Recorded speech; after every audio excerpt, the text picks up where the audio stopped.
বাচ্চাদের গরম থেকে রেহাই দেওয়ার জন্য আমরা ওদের বেডরুমে এসি চালিয়ে দিই, কিন্তু এটা কি খেয়াল করেছেন বেডরুমে এসি চালানোর পরে সেই এসিটা কতটা ক্লিন এয়ার আমাদেরকে দিচ্ছে? এয়ারে এখন যে পরিমাণে পলিউশন বাড়ছে তাতে 3-4 দিন পর পর এই নেটগুলো পরিষ্কার করার দরকার পড়ে। তাই বলবো আজকে আমার এই ভিডিও যারা দেখছেন, যে সমস্ত পেরেন্টসরা দেখছেন, ডেফিনেটলি খেয়াল রাখবেন এসির এই নেটগুলো কতটা ময়লা হয়েছে। কিছুই করতে হবে না, জাস্ট পরিষ্কার জল দিয়ে একটু ধুয়ে নিলেই কিন্তু পরিষ্কার হয়ে যায়। আর তার সাথে সাথে অন্তত মাসে বা 2 মাস অন্তর একবার করে সার্ভিসিং করিয়ে নিতেই হবে এসিটা। তবেই আমাদের বেডরুমের এসিটা আমাদেরকে প্রত্যেকদিন ঠান্ডা হাওয়ার সাথে সাথে ফ্রেশ হাওয়াও দেবে এবং আমাদের শরীরও সুস্থ থাকবে। তো চলুন, এই যে মিষ্টিকে নিয়ে এখন ছাদে এসেছি। মিষ্টির প্রত্যেক দিনের বায়না, এটা বায়না বলবো না, আমারও ইচ্ছা যে মিষ্টিকে প্রত্যেক দিন একটু ছাদে নিয়ে আসি এবং ও ছাদে এসে একটু এনজয় করুক, একটু ফ্রেশ এয়ারে থাকুক এবং একটু দূরের দিকে তাকাতে যাতে ও পারে। কারণ কি এখন বাচ্চারা প্রচণ্ড মোবাইল অ্যাডিক্টেড হয়ে যাচ্ছে। ইভেন মিষ্টিও এখন মোবাইলে বা টিভিতে কার্টুন দেখতে চায়, তবে আমি ওকে বারণ করি না, কারণ আমরাও তো ছোট থেকে কার্টুন দেখে বড় হয়েছি, তাই না? তো তবে সেক্ষেত্রে আমি ওকে ডেফিনেটলি সময়সীমাটা বেঁধে দিই। মিষ্টির জন্য অ্যামাজন থেকে সেটাফিলের ক্রিম অর্ডার করেছিলাম, কিন্তু অ্যামাজন থেকে আসতে ওটা ভীষণ লেট করছে। তো সেজন্য হাজব্যান্ডকে বললাম ইমিডিয়েটলি একটা ব্লিঙ্কিট থেকে অর্ডার করার জন্য। অ্যামাজনে যেটা আছে সেটা অর্ডার করা থাকলো এবং তার সাথে সাথে ব্লিঙ্কিট থেকেও একটা অর্ডার করে দিতে বললাম। শীতকালে তো একরকম মাখানোর প্রয়োজন পড়ে, কিন্তু গরমকালে এসিতে থাকার সময় এই সেটাফিলের এই ক্রিমটা আমি মিষ্টিকে ইউজ করাই, যাতে ওর স্কিন খুব বেশি ড্রাই না হয়ে যায় এবং তার সাথে সাথে স্কিনের ময়শ্চারাইজেশনটাও বজায় থাকে। কোনো রকম প্রমোশনাল ভিডিও নয়, আপনারা জানেন আমি প্রমোশনাল ভিডিও করি না। মিষ্টিকে ছোট থেকে এই সেটাফিলটা আমি ব্যবহার করাচ্ছি এবং খুবই ভালো। তাহলে কার ঠান্ডা ঠান্ডা এই ক্রিমটা কার জন্য বলো? বাবা কার জন্য এনেছে? মিশের জন্য। আচ্ছা ঠিক আছে ঠিক আছে। কি ভাবছো?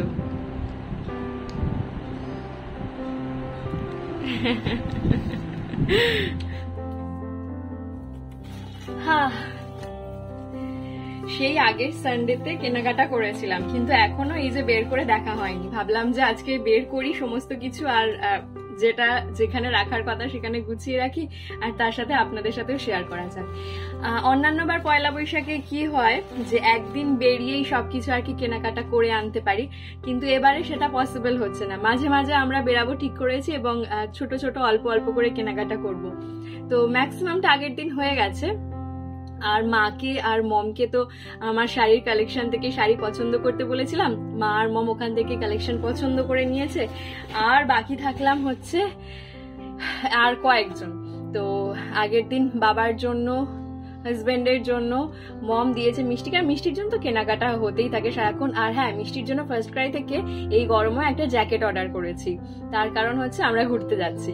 তো এখন নয়, একটু দেরি আছে, তাও সমস্ত কিছু আর কি অ্যারেঞ্জমেন্ট করে রাখা মিষ্টির বার্থডের পরে। আর মিষ্টির বার্থডে তার ঠিক পরের মাসেই আমারও বার্থডে, তো তারপরে আমরা যাচ্ছি। তো যাই হোক, আপাতত পয়লা বৈশাখের কেনাকাটাগুলো ভাবলাম যে আপনাদের সাথে শেয়ার করি।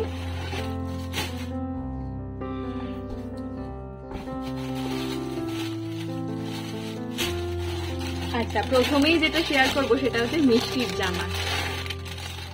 মিষ্টির জামাগুলো কি ভালো হয়, বিশেষ করে ঘরে পরার জামাগুলো।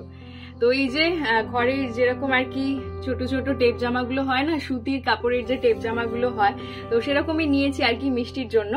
তো এই যে একটা প্রিন্টটা খুব সুন্দর, ক্যামেরায় কতটা ভালো আছে জানি না, কিন্তু কাপড়টা ভীষণ সফট। আমরা সাধারণত বিরাটির ওই দোকানটা থেকে কিনে থাকি। আপনারা যারা বিরাটি বা বেলঘড়িয়ায় থাকেন না, এই গিরিজা রেডিমেড সেন্টার থেকে কেনাকাটা করতে পারেন। বাচ্চাদের জিনিসপত্র শুধু পাওয়া যায়, বিশেষ করে ঘরে পরার জামা কাপড়গুলো খুব ভালো। মিষ্টি একটা গ্রিন কালারের বাটিক প্রিন্টের ফ্রক পরে, এখানে ফিতে বাঁধা, মানে সেই জামাটা এত ভালো, ও রেগুলার ইউজ করে, খুবই ভালো। আর এই হচ্ছে একটা সাদার মধ্যে, আর এই হচ্ছে একটা সাদার মধ্যে। এইটারও প্রিন্টটা খুব সুন্দর এবং তার সাথে সাথে কোয়ালিটিও খুব ভালো। ও হ্যাঁ, কয়েকদিন ধরে হোয়াটসঅ্যাপে আপনারা টেক্সট করছেন যে দিদি বা মধুরিমা তুমি বেবি প্রোডাক্টস মানে বাচ্চাদের জিনিসপত্র, বাচ্চাদের জামা কাপড় রাখা স্টার্ট করো। তো তো আপনারা যেটা বলেন যে তুমি রিজনেবল প্রাইসে এত ভালো জিনিসপত্র দাও, তো এরকম আর কোথাও পাওয়া যায় না। তো সেক্ষেত্রে আমি বলবো এইটাতে যাওয়া পসিবল হবে না। আপনাদের কথা মতন সালোয়ার, কোয়ার্ড সেট আর কুর্তি এই তিনটে আমি স্টক করেছি, তবে এখনো অবধি পুরোটা সেট আপটা গুছিয়ে উঠতে পারিনি। যেরকম শাড়ির সেট আপটা পুরো গুছিয়ে উঠতে পেরেছি, এখনো অবধি সেটা গুছিয়ে উঠতে পারিনি, কারণ এই সমস্ত জিনিসের, রেডিমেড জিনিসের এক একটা সাইজ থাকে। আপনারা যখনই বারবার জিজ্ঞেস করেছেন, আমি বলেছি আমি সাইজ মেনটেন করতে এরকম কোনো জিনিস রাখি না, রেডিমেড কিছু রাখি না, কিন্তু আপনাদের প্রচুর রিকোয়েস্ট এসেছে এবং তার জন্য, এবং আমি হাজবেন্ডকেও বললাম। তো কি হয়, এই সমস্ত বিজনেসের ক্ষেত্রে, বিশেষ করে ক্লোথিং এর ক্ষেত্রে একটা ক্যাপিটালের প্রয়োজন পড়ে। তো আমি অলরেডি ইনভেস্ট করে দিয়েছি শাড়িতে। তো হাজবেন্ড বলল যে ঠিক আছে চলো আমি আছি, তোমাকে ক্যাপিটাল আমি দিচ্ছি। প্রায় ও আমার বার্থডেতে একটা গিফট দেবে বলেছিল, গোল্ডের কিছু। আমি বললাম যে ওটা লাগবে না, তুমি সেইটা আমার ক্যাপিটালটা এখানে তুমি ইনভেস্ট করো।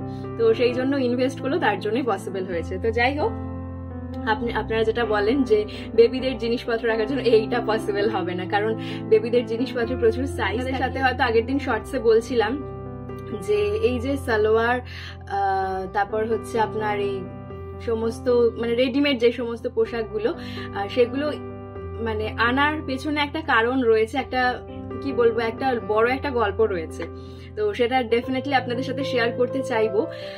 তো রিসেন্ট আমি সেইখানে আমার মেয়ের জন্য একটা জামা বানাতে দিয়েছি। আমি জানি সেই জামাটা দেখার পরেই আপনারা অনেকেই বলবেন যে মধুরিমা আমার মেয়ের জন্য এরকম জামা বানাতে চাই, বা আমার ছেলের জন্য এরকম পাঞ্জাবি বানাতে চাই, যেটা আপনারা বললেন আমাকে হোয়াটসঅ্যাপে আর কি।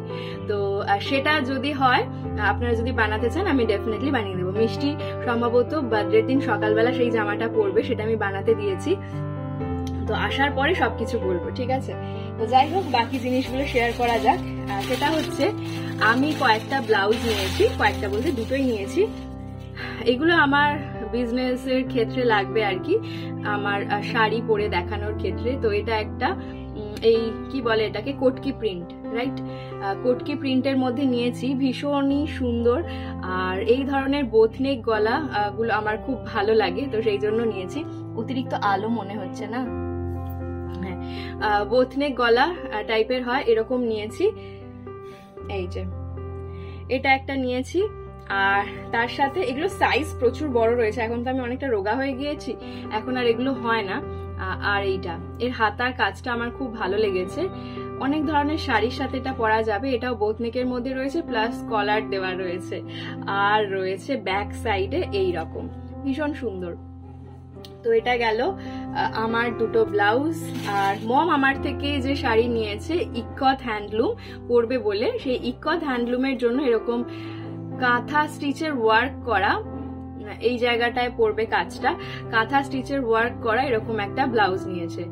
বেশ ভালো দেখতে, এবং তার সাথে সাথে কোয়ালিটিটাও ভীষণ সুন্দর। এবং তার সাথে সাথে এই যে ব্যাক সাইডেও কাজ করা রয়েছে, খুবই ভালো দেখতে। আর এটা হচ্ছে বাবা হাজবেন্ডের জন্য, হাজবেন্ডের তিনটে ওই বাড়িতে পরার ফুল প্যান্ট, হাফ প্যান্ট রয়েছে। ছেলেদের জিনিস আর কি দেখাবো, ছেলেদের জিনিস এমনি দেখতে ভালো লাগে না, কিনতেও ইচ্ছা করে না। তো যাই হোক, যেটা বলার ছিল, শেষে যেটা বলবো, যে কমেন্ট সেকশনে একটা কমেন্ট বারবার খুব আসছে, তিনি হয়তো আমার ভালোর জন্যই বলেছেন যে মধুরিমা মিষ্টি রোগা হোক কিন্তু ওর মধ্যে লালিত্য কম রয়েছে, তুমি বিজনেসে টাইম ইনভেস্ট বেশি করছো, সেক্ষেত্রে মিষ্টিকে হয়তো তুমি কম টাইম দিচ্ছ। তো আমি সেক্ষেত্রে বলতে চাইবো, এটা একটু ডিসকাস করতে চাইবো আপনাদের সাথে।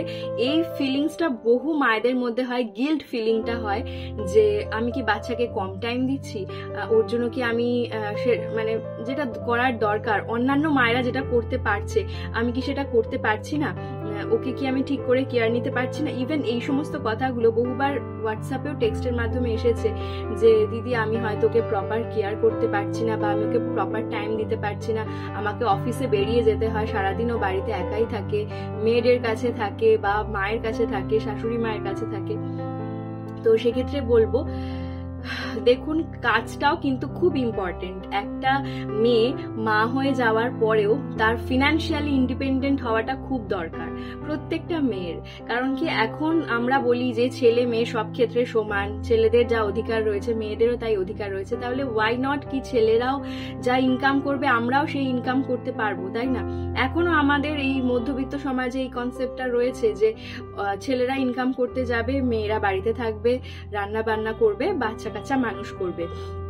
কিন্তু তেমনটা তো নয়। সবাইরই ইনকাম করার বা সবাইরই ফিনান্সিয়ালি ইন্ডিপেন্ডেন্ট হওয়ার একটা সবাইকে চান্স দেওয়া উচিত, বা সেই চান্সটা যদি কেউ না দেয় সেটা নিজেকেই নিয়ে নেওয়া উচিত। সুতরাং সেক্ষেত্রে আমাদের গিল্ট ফিলিং হওয়াটার কোনো দরকার নেই যে বাচ্চাকে আমি কম টাইম দিতে পারছি কি পারছি না। ডেফিনেটলি ওদের প্রতি তো কেয়ার করতে হবে। সেজন্য যখন এই কমেন্টটা এলো আমি নিজেও একটু অ্যানালিসিস করে দেখলাম যে কি কি আমি মিষ্টির জন্য করছি এবং বিজনেসের জন্য আমি কতটা টাইম দিচ্ছি। সত্যি এই কমেন্টটা আসার পরে আমি নিজেকে অ্যানালিসিস করতে পেরেছি, এবং আপনাকেও ধন্যবাদ এই কমেন্টটা করার জন্য। এবং অ্যানালিসিস করে আমি যেটা দেখেছি যে একদমই সেটা নয়। আর লালিত্য কম বলতে কি আমি সেটা বুঝলাম না। মিষ্টি এমনি ছোট থেকেই রোগা, আর তার সাথে সাথে ওর যতটুকু কেয়ার নেওয়ার দরকার আমি ততটুকুই কেয়ার নিই। এবং হচ্ছে ও ফিজিক্যালি প্রচন্ড অ্যাক্টিভ, ও এতটাই অ্যাক্টিভ, ওর অ্যাক্টিভিটির পিছনে মানে খাটতে খাটতে আমারও মানে কি বলবো এনার্জি লস হয়ে যায়, বাট ওর এনার্জি লস হয় না। ও প্রচন্ড প্রচন্ড অ্যাক্টিভ এবং তার সাথে সাথে প্রচন্ড দুষ্টু। মানে আমরা বাংলায় যেটাকে বলি, এখন সেটাকে দুষ্টু বলা তো যায় না, ডক্টরসরা বলেন বলতে অ্যাক্টিভ বাচ্চা, দুষ্টু বাচ্চা বলা যাবে না। তো সেটাই আর কি। মিষ্টি এখন ঘুমোচ্ছে, তো সেই জন্য আমি ভিডিওটা করতে পারছি। ও যেই মাত্র উঠে যাবে ও নানা রকম বায়না করতে থাকবে। এক হচ্ছে ছাতি আমাকে ছাদে নিয়ে যেতে হবে। আচ্ছা, ছাতি থেকে আসার পরেই আরেকটা অন্য বায়না, আমাকে বাটি দাও, আমাকে চামচ দাও, বা আমি অন্য কিছু নিয়ে খেলবো, বা তোমার শাড়ির এই জায়গায় এসে আমি সবকিছু লন্ডভন্ড করে দেবো, এরকম একটা ব্যাপার। তো সেটাই বলার ছিল যে মিষ্টির মধ্যে লালিত্য কম হোক, কিন্তু হয়তো লালিত্য কম আপনার মনে হয়েছে। আমার তো সবসময় আমার বেবিকে ভালোই লাগবে, ওর মিষ্টতা, ওর সুইটনেস সবসময় আমার কাছে থাকবে, ও যেমনই হোক না কেন, কারণ আমি তো মা। তো সেক্ষেত্রে বলবো যে ও প্রচন্ড অ্যাক্টিভ, এটাই আমার কাছে সব থেকে বড় পাওয়া। তো যাই হোক, প্রচুর গল্প করে ফেললাম আজকের ভিডিওটায়, বিশেষ কিছু শেয়ার করা হলো না। তো যাই হোক, আজকের ভিডিওটা তাহলে এখানেই শেষ করছি। আর হ্যাঁ, সেই সমস্ত মায়েদের বলবো যারা আমাকে রেগুলার কমেন্ট করেন, রেগুলার টেক্সট করেন যে দিদি বাচ্চাকে কি কম সময় দেওয়া হচ্ছে, ডেফিনেটলি নট। ও ভালো আছে, ও সুস্থ আছে, মানে তুমিও ওর জন্য ঠিকঠাক করছো, ঠিক আছে? তো চলো, আজকের ভিডিওটা তাহলে এখানেই শেষ করছি। যদি ভালো লেগে থাকে তাহলে চ্যানেলটা সাবস্ক্রাইব করে দিতে ভুলো না। কেমন লাগলো অবশ্যই কমেন্ট সেকশনে জানাবেন। আর আপনার করা একটা লাইক আমাকে নেক্সট ভিডিও বানাতে অনেক অনেক বেশি মোটিভেট করবে। তাহলে আজকের ভিডিওটা এখানেই শেষ করছি। ফিরবো নতুন ভিডিও নিয়ে। ভালো থাকবেন, সুস্থ থাকবেন, ধন্যবাদ।